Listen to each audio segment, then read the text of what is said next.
പിടിച്ചുണ്ടായവനാടാ. ഒരു മകനും സഹിക്കാൻ കഴിയാത്ത കാര്യമാ. സ്വന്തം പിതാവാണ് പറയുന്നത്, എടാ നിന്റെ ഉമ്മ വ്യഭിചാരിയാടാ, നീ വഴി പിടച്ചുണ്ടായവനാടാ, ഇറങ്ങി വാടാ എന്ന് തന്റെ പൊന്നുമകനോട് ഉമ്മയെ കുറിച്ച് മോശമായി പറയുമ്പോ സഹാബിയോട് പറഞ്ഞു ക്ഷമിക്കാറ്.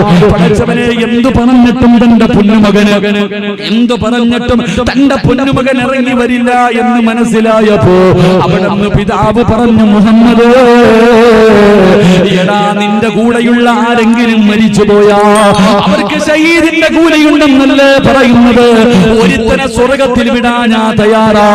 അല്ലാഹുവിന്റെ പ്രവാചകനോട് മോശമായിട്ടൊരു വാക്കു പറഞ്ഞപ്പോ റസൂലുള്ളാഹിന്റെ അനുവാദം ചോദിക്കാൻ നിന്നില്ല. പിടിച്ച വാളുമായി ഇറങ്ങി ചെന്നിട്ട് തന്റെ പിതാവിന്റെ തലവെട്ടി മുറിച്ചിട്ട് റസൂലുള്ളാഹിന്റെ മുന്നിൽ കൊണ്ടുവെക്കുകയാണ്.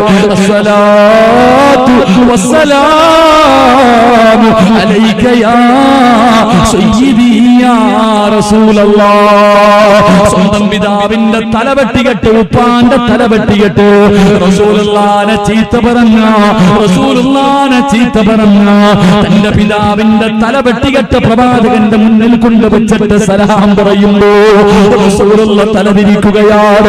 രണ്ടാമതും അവിടുന്ന് സലാം പറയുകയാണ്. പ്രവാചകന് തലതിരിക്കുകയാണ്.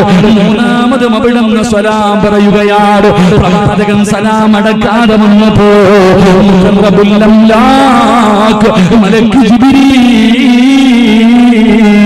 അലൈഹിസ്സലാം ഇറങ്ങി വന്നിട്ട് പറയും, നബിയേ സലാം മടക്ക് നബിയേ.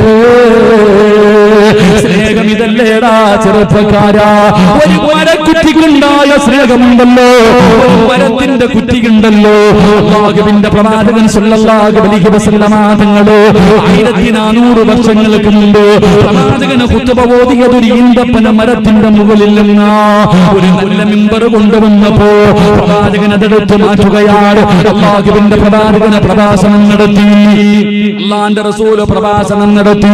അല്ലാഹുവിന്റെ റസൂല് നമസ്കാരത്തിൽ അത്തഹിയാത്തിൽ ഇരിക്കുമ്പോ വസമിഅനാ സൗതന ഹനീനാ ഒരു തേങ്ങല് കേൾക്കുകയാ. ആരോ കരയുന്ന ഒരു തേങ്ങല് കേൾക്കുകയാ. അല്ലാഹുവിന്റെ പ്രവാചകന് കരച്ചിൽ കേൾക്കുന്ന ഭാഗത്തേക്ക് കടന്നു ചെല്ലുമ്പോ ആരാണ് മസ്ജിദുൻ നബവിക്കകത്തിരുന്ന് കരയുന്നതെന്നറിയോ? ഒരു ഈന്തപ്പന മരത്തിന്റെ കുറ്റിയിരുന്ന് കരയുകയാ. ഒരു ഈന്തപ്പന മരത്തിന്റെ കുറ്റിയിരുന്ന് കരയുകയാ. അല്ലാഹുവിന്റെ റസൂൽ ചോദിച്ചു, എന്തിനാ കരയുന്നത്? യാ റസൂലല്ലാഹ്, എന്നെ ഉപേക്ഷിച്ച് കളഞ്ഞല്ലോ നബിയേ, എന്നെ ഉപേക്ഷിച്ച് കളഞ്ഞല്ലോ നബിയേ.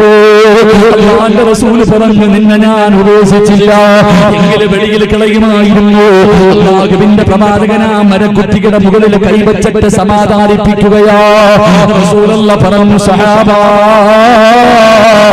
ഞാനെങ്ങാനും ആ മരക്കുറ്റിയെ സമാധാനിപ്പിച്ചില്ലായിരുന്നെങ്കിലോ ഖിയാമത്ത് നാൾ വരെ ഞാൻ നിങ്ങളും മദീനത്ത് ചെല്ലുമ്പോ ആ കരച്ചിൽ നമുക്ക് കേൾക്കാമായിരുന്നു സഹോദരാ. അതുകൊണ്ടൊരു മരക്കുറ്റിക്ക് പ്രവാചകനോടുള്ള സ്നേഹം എനിക്കും നിങ്ങൾക്കും ഉണ്ടാകണോ? മക്കൾക്ക് പ്രവാചകനെ കുറിച്ച് പറഞ്ഞു കൊടുക്കണോ? പ്രവാചകനോടുള്ള മഹബത്തിനെ കുറിച്ച് നമ്മുടെ മക്കൾക്ക് നമ്മൾ പറഞ്ഞു കൊടുക്കണം. നമ്മൾ ഡാർക്ക് ഏജ് എന്ന് വിശേഷിപ്പിക്കുന്ന ഇരുണ്ട യുഗത്തിൽ ജീവിച്ചിരുന്ന കാട്ടറബികളെ കുറിച്ച് പറയുന്നവരാ. പണ്ടവര് പ്രവാചകനെ കുറിച്ച് മക്കളോട് പറഞ്ഞു കൊടുക്കുമായിരുന്നു. രണാങ്കണത്തിലെ യുദ്ധം നടക്കുമ്പോ രണ്ട് ചെറിയ മക്കളുണ്ടല്ലോ, പടച്ചവനെ വാളും പിടിച്ചുകൊണ്ട് രണാങ്കണത്തിലേക്ക് കടന്നു ചെല്ലുകയാ. കാവല് നിൽക്കുന്ന സ്വഹാബിയോട് ആ രണ്ട് ചെറിയ മക്കൾ ചോദിച്ചു, ആരാ അബൂജഹലാരാ? അബൂജഹലിനെ ഒന്ന് കാണിച്ചു തരുവോ? മക്കള് വാളും പിടിച്ചുകൊണ്ട് രണാങ്കണത്തിൽ ചെന്നിട്ട് അബൂജഹലിനെ തിരക്കുകയാണ്. സ്വഹാബി ചോദിച്ചു, എന്തിനാ മക്കള് നിങ്ങൾ അബൂജഹലിനെ തിരയുന്നത്?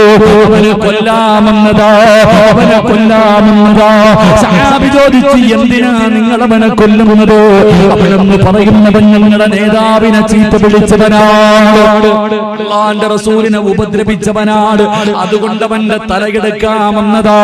ചരിത്രം പറയുന്ന 13 വയസ്സിന്റെ താഴെ പ്രായമുള്ള മക്കളാണ്. വാളും പിടിച്ചുകൊണ്ട് ആരാ